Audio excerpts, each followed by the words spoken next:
Lors de mon arrivée à Rouen en 2008, j'ai été affecté dans un service d'escorte, voilà, qui escorte les détenus de la maison d'arrêt pour les présenter au palais de justice devant les magistrats et les juges, et devant les cours correctionnelles ou les cours d'assises. J'ai bien été accueilli dans mon service lors de mon arrivée en 2008. Ça a été naturel, mais j'avais toujours des retours d'adjoints de sécurité qui me disaient que certains titulaires avaient des propos déplacés envers eux, de propos racistes. Voilà. Mais personne ne réagissait parce que pour eux, ils avaient des emplois précaires. Ils préféraient se taire. Voilà. Je dirais pas qu'on sait qu'on arrive en terrain miné, mais voilà, on fait attention. Il n'y a jamais eu de propos tenus à mon égard. Quand je dis jamais, c'est au début. Voilà, qu'on soit bien d'accord. C'était toujours des propos tenus sur la population. Voilà. Les interpeller ou soit des individus vus dans la rue. L'exemple type, si vous avez un véhicule qui est rempli d'individus de type africain ou nord-africain, voilà, l'appellation que certains donnent, c'est la voiture de bâtard. Voilà, c'est ce que vous avez au quotidien. C'est ce que vous entendez. On ne connaît pas son prochain, mais on le juge d'entrée de jeu, voilà, de par sa couleur. Donc à partir de là, j'ai commencé à me dire, bon, il faut que je me protège et que je laisse pas ces choses-là continuer.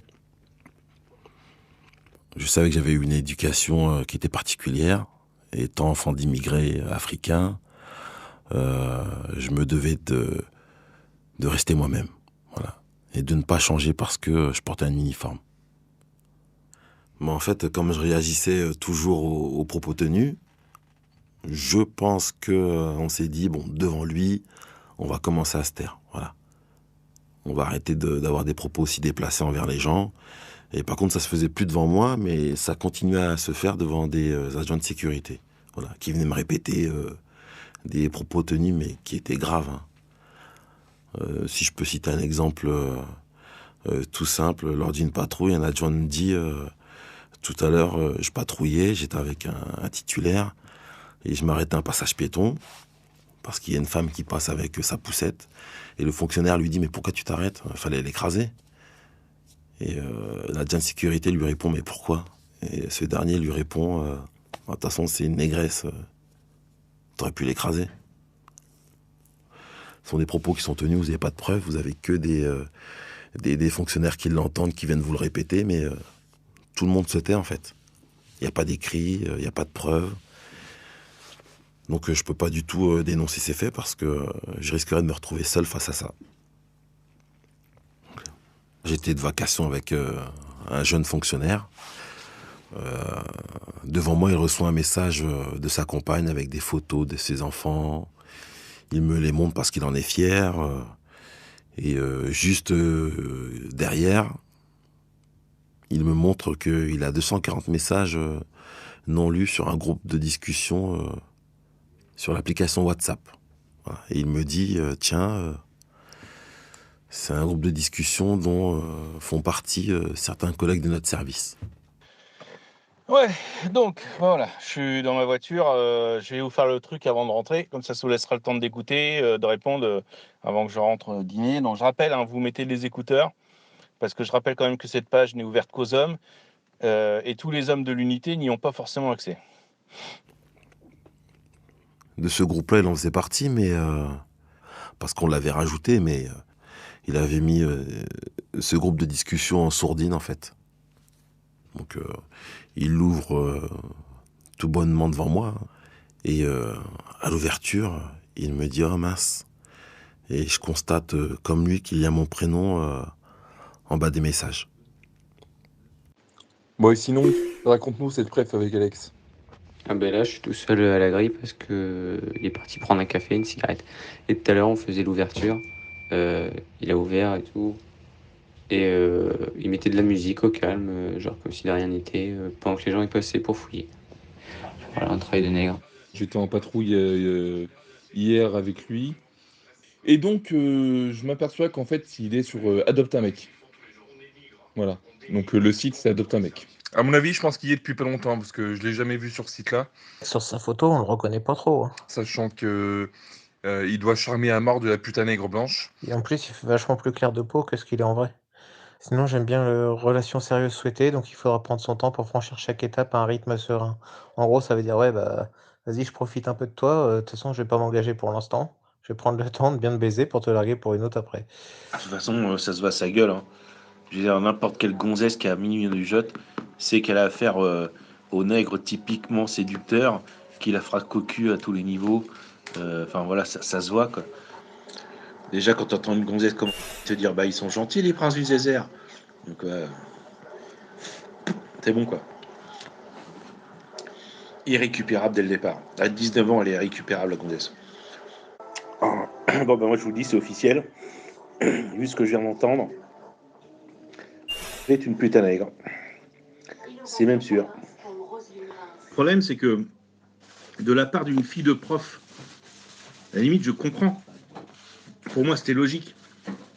Mais son père est CRS, putain. Après, tant pis, hein. De toute façon, les gonzesses ne veulent pas de mecs bien, donc tant pis. Elles prennent le dalle nègre qui les saute et puis qui les lâche après, une fois qu'il a trouvé mieux. Tant pis pour elles, qu'est-ce que tu veux que je te dise? Il y a 140 féminicides. Tant pis, les gars, tant pis. J'attends qu'une chose, c'est que tous ces gens crèvent. Voilà, en fait, donc je n'ai plus envie de sauver les gens. Je me dis que tous ces gens doivent crever. Ça régénérera l'espèce humaine et surtout la race blanche. Voilà. Quand des gonzesses offrent à des nègres ou à des pougnoules, je m'en bats les couilles si après elles se font démonter la gueule, buter, tout ce que tu veux. T'as voulu la couleur, bah maintenant faut que tu payes la redevance. Je pensais que j'allais devenir fou sur le coup. J'avais l'impression de m'entendre humainement avec ses collègues. Hein. Bon, on n'était pas d'accord sur tout, mais de voir qu'on pouvait tenir des propos sur moi alors que j'effectue la même fonction qu'eux tous les jours, que ces personnes-là, je les côtoie depuis une dizaine d'années, c'est inimaginable. Ça m'a choqué, ça m'a retourné le bide. Mais ce que chacun oublie, c'est qu'à ce moment-là, on est armé. Je suis policier avec une arme dans mon étui. Et si j'étais pas stable, hein, j'aurais pu être amené à... Mais bon, non. Ouais, c'est vraiment dur à raconter. Hein. Ça vous remet à votre place. Voilà. Et ça vous rappelle que vous devez encore vous protéger et ne pas péter un plomb. Parce que si vous pétez un câble, c'est contre vous que tout peut se retourner. Donc on pense aux solutions directes. Voilà. Il faut que je puisse m'exprimer. Il faut que je prenne des preuves, voilà, palpables. Sans ça, on ne me croira jamais. J'ai décidé de remonter les conversations pour voir pourquoi il parlait de moi ainsi. Après, pour ce qui est des filles, comme tu disais, qui aiment bien les bâtards, parce qu'en fait, pour elles, c'est des mecs qui représentent la sécurité, tu vois. Elles se sentent en sécurité avec des gros bâtards comme ça, parce que les mecs comme toi et moi qui sont trop gentils, tu vois, qui sont pas des connards, ni des cassos, ni quoi que ce soit, elles les croient beaucoup trop faibles, tu vois. Et ce qui est une erreur d'ailleurs. Ce que ces putes n'ont pas compris, c'est que ça a beau être des racailles, des cassos et tout ce qui va avec, des putains de bougnoums de merde, bah, tôt ou tard, elles vont finir par le payer, par exemple, quand il y aura l'effondrement économique. Ils sauront pas les protéger, par exemple. Moi, je pourrais, par exemple, qu'elle trouve beaucoup trop faible et beaucoup trop gentille, bah, méfie-toi de l'eau qui dort, parce que moi, j'ai les armes, par contre. Donc, avec les armes, je serais capable de pouvoir la défendre mieux qu'un gros bâtard qu'elle a choisi. Mieux que son singe. Bon, après, j'ai pas un bon exemple dans ma section, parce que dans ma section, elles sont trop colorées. Mais sur 10, t'as que 2 blanches, le reste, c'est décoloré. Donc, ouais, quand elles ont appris que j'étais métalleux, bon, bah, voilà, t'as compris, quoi. Ça les fait fuir. Mais si je leur dis que je suis fasciste, alors là, laisse tomber, hein. Non seulement je suis emmerdé, mais il y en a plus aucune qui voudra me parler, hein. Si je vous disais, les mecs, que le processus a commencé dans les années 80. Donc en fait, vous en êtes déjà à la 2e génération. La seule différence, c'est qu'il y avait moins de rap. Mais le processus de gauchisation par la musique FM a commencé avec ma génération. Ou même des chanteurs juifs essayaient de mettre des, des tendances noires un peu partout, machin, bidule chouette.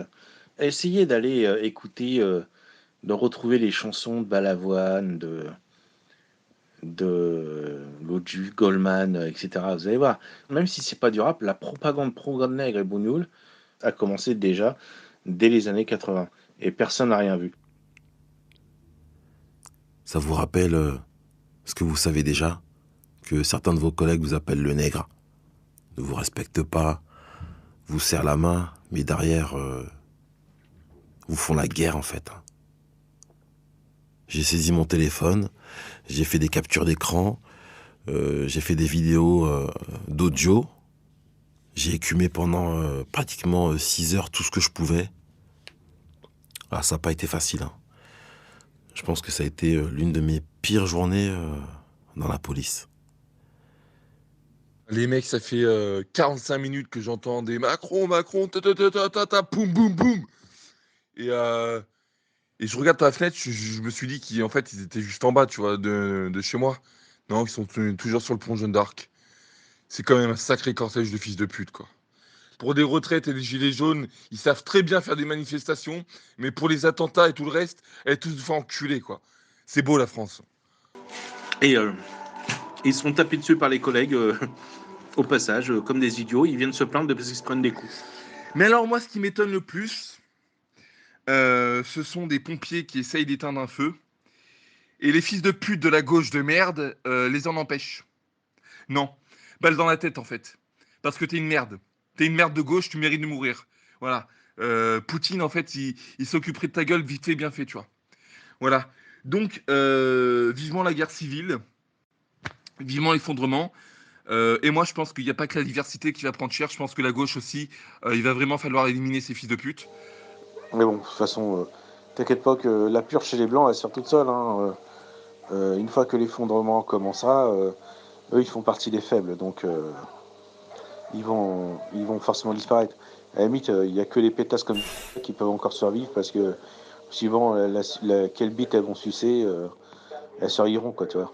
Mais ça me gonfle. Franchement, je te dis, moi, les périodes de Noël gâchées comme ça m'écœure. Franchement, ça me saoule. Tu vois que t'as une arabe qui se fait emmerder par tout le monde, tous les bougnous, les nègres de service, tout ça, les juifs, parce qu'elle a dit que quand 4 policiers tombent en embuscade contre 100 mecs qui essayent de les buter, il faudrait peut-être qu'ils aient le droit d'utiliser leur arme. Bah, tu vois bien que ça part en couille, quoi. Ce pays mérite une guerre civile raciale bien sale. Il faut qu'il crève ces chiens. Il reste quelques années avant l'effondrement. De toute façon, la guerre raciale est inévitable, hein. Ça, c'est clair et net, hein. C'est juste une question de temps. Bon, bah, sinon, ça y est, je viens d'effectuer le paiement pour mon fusil d'assaut. Alors, bah, je crois que si je me souviens bien de ce que m'avait expliqué, il n'y a plus qu'à attendre qu'il me le demande d'envoyer les papiers, c'est ça? Bon, là, je ferais bien une petite commande des petites flashbangs là qu'on a vues. T'en voudrais combien, toi? Si c'est 6,90 la grenade, moi, je t'en prends 4. Comme ça, j'en fous 2 dans mon sac et j'en ai 2 chez moi, tu vois. Voilà. Si, tiens, bah, bienvenue. On te voit jamais participer, mais peut-être que tu nous lis à chaque fois, ou tu nous écoutes surtout. Il s'est acheté une petite lampe, 10 000 lumens, et qui peut faire stroboscope. Il m'a flashé la gueule, mais pendant, allez, un quart de seconde, j'ai mis quasiment 30 secondes à revoir normalement. Après, je suis un peu mitigé sur le fait de mettre une lampe sur son arme. Ce qu'il faut, c'est une lampe que tu peux accrocher par Ray Picatinny sur ton arme déjà. Parce que c'est très bien pour rentrer à l'assaut dans une cave ou un truc comme ça. Mais à l'extérieur ou en défense et tout, en fait, ça indique surtout ta position, quoi. À la base, je voulais m'acheter juste une 22. Et puis au final, j'étais tellement pris dans l'engrenage, ça me faisait plaisir, je voulais toujours des nouvelles armes. Du coup, maintenant, j'ai 10 armes à la maison, quoi. C'est pareil. Pour compenser que le fait que je suis ADS et que je suis pas calibré hors service, je me suis acheté une mini lacrymo que j'ai dans le sac. J'ai ma télesco, j'ai mon choker de contact, j'ai mon point américain, j'ai des mitaines aussi coquées. Ouais, je suis pas mal équipé dans le sac. Voilà, j'ai de quoi me défendre en cas de souci hors service, quoi. Non, tu vas être sûr de pas te faire agresser quand tu rentres. Et tu repars ranger là-bas. Au moins, ils vont pas te casser les couilles. J'ai aussi fait 2 vidéos qui marchaient super bien et qui ont été supprimées, mais je comprends même pas pourquoi. Soi-disant, c'était de l'incitation à la violence. ou incitation à la haine ou un truc comme ça, je sais plus. Mais j'avais le top 10 des armes alternatives pour se défendre à domicile sans finir en prison. Donc en plus c'était soft parce que j'intégrais le côté légitime défense dedans. Et une arme qui était trop létale, elle était... enfin ça faisait des points négatifs quoi, dans la note de l'arme. Et j'avais l'autre, c'était les 10 armes pour se défendre dans la rue. Où là c'était pas forcément des armes alternatives puisque dedans je mettais des vraies armes comme couteau, revolver, tout ça. T'as VK pour l'alternative à Facebook, mais est-ce que tu connais BitChute, qui est une alternative à YouTube? Oui, je connais BitChute, mais tu n'as pas la monétisation qu'il y a sur YouTube. YouTube me verse de l'argent, quoi. Moi, je pense que tu as une chaîne YouTube qui emmerde beaucoup de gens. Tu vois, tu parles d'armes, tu parles de survivalisme. Déjà, rien que parler de ça, ça emmerde les gens. Ça emmerde tous les gauchistes, les juifs, tout ce que tu veux. Donc, je pense qu'il faudrait que tu prépares le coup en disant, voilà, je garde la chaîne YouTube. Si jamais un jour il la ferme, au moins j'ai toutes mes vidéos qui sont sur BitChute. Le truc, c'est que moi, c'est pas... Voilà, c'est pas mon métier, tout ça. Limite, si ma chaîne elle est supprimée, c'est dommage, mais limite, je m'en bats un peu les couilles, quoi. Ça me fera un petit peu chier, mais pas plus que ça. Quant au fait, tu vois, et sur VK ou autre truc du genre pour pouvoir grosso modo dire ce que je veux, de toute façon, je peux pas dire ce que je veux, je suis obligé de rester un minimum correct, tout simplement parce que je suis flic. Et que le jour où la hiérarchie tombe là-dessus, si elle n'est pas déjà tombée là-dessus, je veux qu'on puisse rien me reprocher d'illégal ou quoi que ce soit. Ou rien d'amoral, qu'on puisse pas me sanctionner vis-à-vis de ça. Bon, après, tu t'en bats les couilles, regarde ce qu'il met sur Facebook. Il a jamais eu d'emmerde, hein, donc je pense que c'est pas en faisant des vidéos YouTube sur le survivalisme qu'on va venir te casser les couilles. Il a pas eu d'emmerde jusque-là. Le jour où il tombe sur son truc, à mon avis, il va prendre cher. Il y a régulièrement Régulièrement, ouais, ça commence à dater, mais des notes qui tombent en disant faites bien gaffe au Facebook, à ce que vous mettez, parce que vous pouvez être sanctionné pour ceci, pour cela. Il y a des collègues qui ont été emmerdés, hein, pas forcément sur Rouen, mais il y a des collègues qui ont été emmerdés pour ça.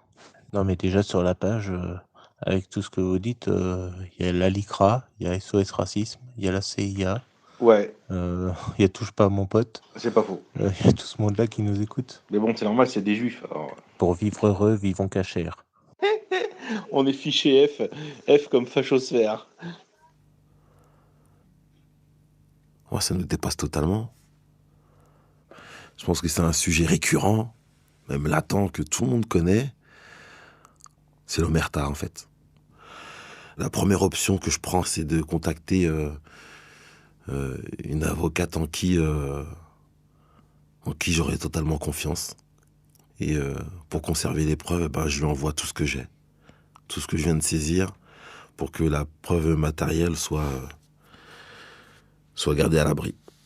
Je le connais depuis longtemps, il travaille au palais de justice, c'est un policier pour lequel j'ai de l'estime, que j'ai vu travailler, que j'ai vu au contact des gens. Et donc, Yaël Godefroy, avocat au barreau de Rouen. Je sais que c'est quelque chose de sérieux et qu'il ne prendrait pas mon attache si lui-même n'était pas convaincu de la gravité des choses qu'il me confie. Je suis ébahie par la violence de ces messages et immédiatement, on se fixe un rendez-vous pour voir comment on peut faire pour sauvegarder ces échanges. L'urgence, elle était là, pour rapporter la preuve de ces échanges et puis ensuite décider qu'en faire. Ou un des clients nous disant « je suis poursuivi, mais si je l'ai insulté, c'est parce que lui-même avait tenu à mon endroit des propos racistes ou j'ai répondu à une violence qui venait des services de... » Nous, on l'entend de la part de nos clients. D'avoir là ces éléments écrits, ces enregistrements, la nature donc de ces preuves, pour moi, c'est inédit. On s'est rendu compte qu'il y avait eu un certain nombre d'échanges dans le cours d'une audience criminelle. Alors, il faut quand même avoir notion que les audiences devant la cour d'assises, ce sont des juridictions qui ont à connaître des infractions les plus graves. C'est vraiment le lieu du malheur, hein, la cour d'assises. C'est d'une violence inouïe à l'égard de tout le monde. C'est difficile...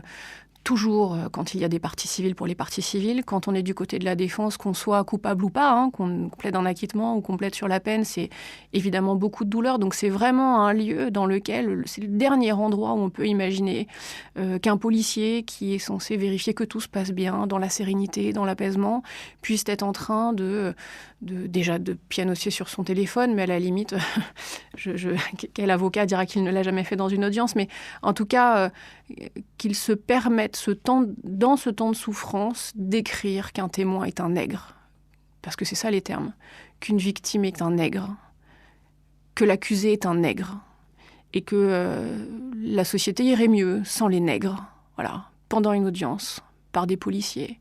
Voilà, il n'y a pas de mots, parfois, pour décrire certaines choses. Ça fait partie des éléments que mon client m'a transmis immédiatement. Et voilà, je pense que ça fera partie des moments de ma carrière dont je me souviendrai longtemps. On était en bas, donc quand vous nous avez fait la relève, du coup, il y a un mec qui est arrivé.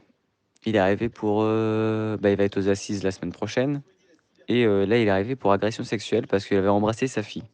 Bon, vu son couleur de peau, son faciès, rebeu 100%.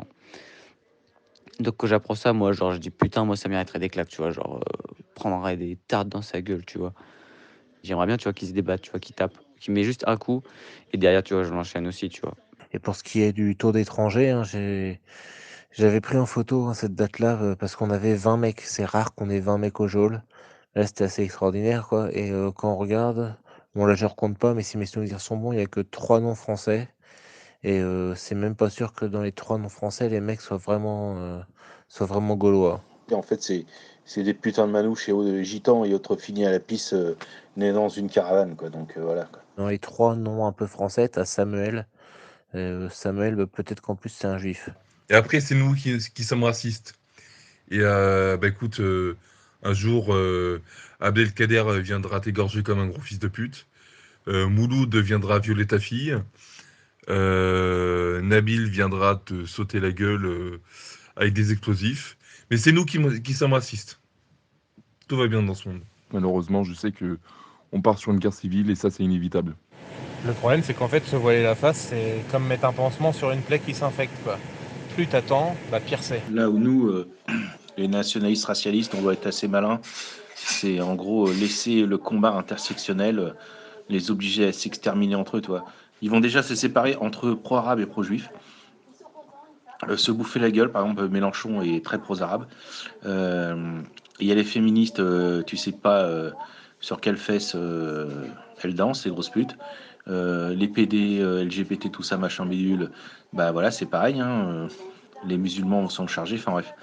Quand les féministes, les LGBT, les juifs, les bougnoules, les nègres, qui sont pas musulmans, tout ça, vont commencer à se bouffer la gueule entre eux, et tu manges ton popcorn, tu regardes la télé, tu aiguises tes armes, et en fait, quand ils se sont bien affaiblis, tu achèves les bêtes.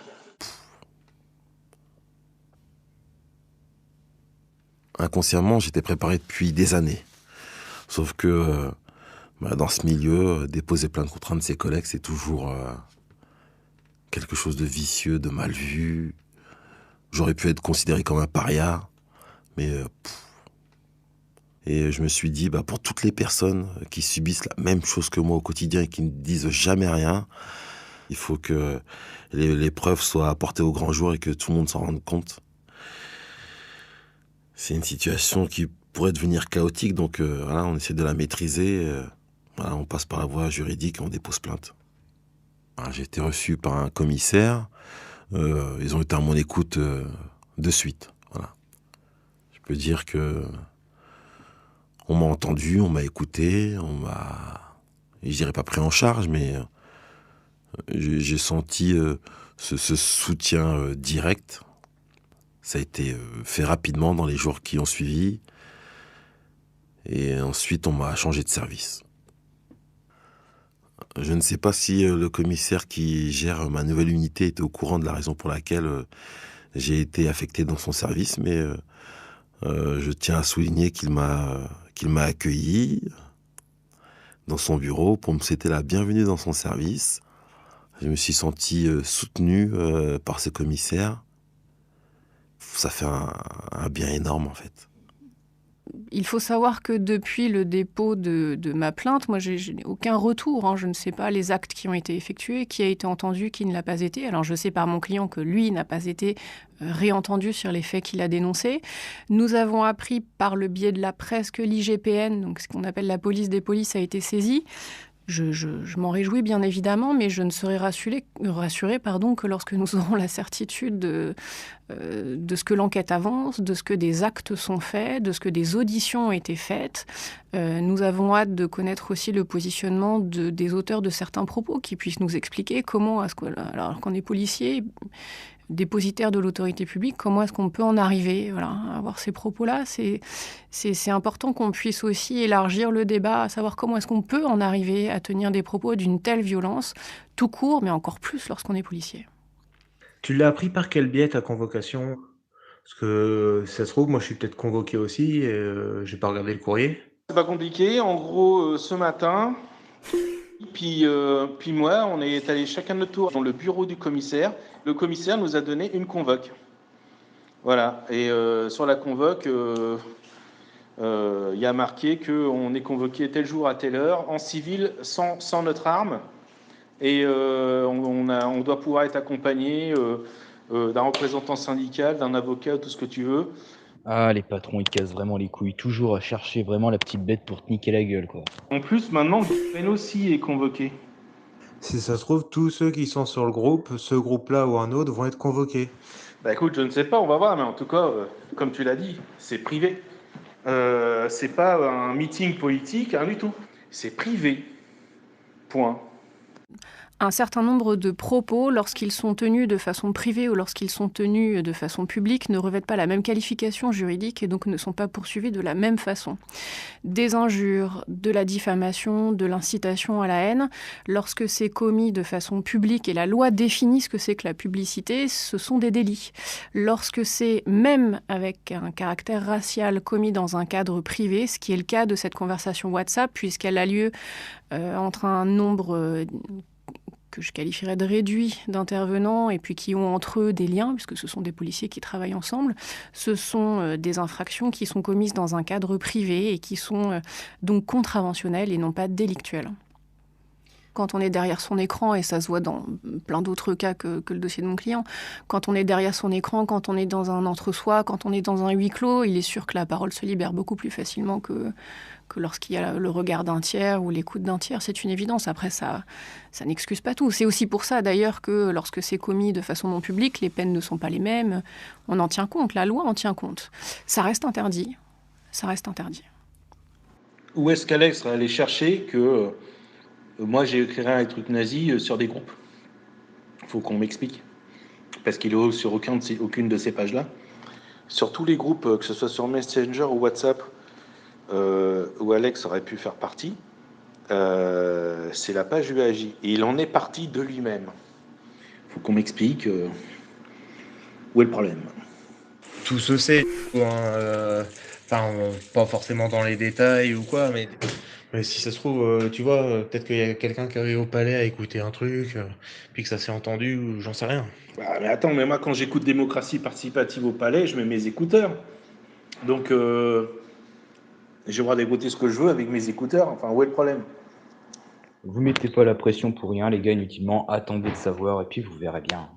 Ça peut très bien être une enquête sur un collègue et où vous êtes témoin.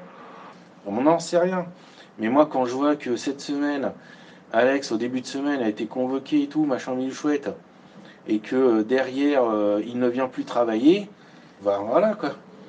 Il n'a pas forcément balancé quelque chose sur nous, c'est qu'ils veulent tout simplement nous écouter pour savoir tel jour à telle heure, quand on a travaillé avec Alex, est-ce qu'Alex a fait ceci ou cela, ou une connerie comme ça, tu vois. C'est aussi simple. Et il suffit que Alex soit dans le collimateur de la hiérarchie. Ah bah t'inquiète pas que ça va être sa fête. On ne veut pas la tête des policiers, c'est pas le problème. Nous voulons que ça fasse débat public. Nous voulons savoir comment il est possible que des propos comme ça s'insinuent. Comment est-ce que des gens puissent réfléchir de cette façon-là alors que leur travail c'est de servir les gens, tous les gens, les juifs, les noirs, les blancs, les femmes, tous les gens. Ils sont au service de tous les gens. Mon client ne souhaite pas que ça se termine par une décision de justice qui serait rendue dans un bureau, loin des associations, loin de mon client aussi, loin du débat public, loin de l'opinion publique. On voudrait que ça dépasse ce cadre-là pour en faire un débat sur le racisme dans la société et dans l'institution de la police, mais pas seulement. Mais si j'en fais part aujourd'hui, ça n'est pas pour cracher sur l'Institut police, hein, loin de là. Arte C'est pour vraiment protéger tous les gens qui entendent Radio. ces paroles, ces mots, ces propos tenus. Point. Voilà, qu'ils puissent se sentir en sécurité, tout comme moi.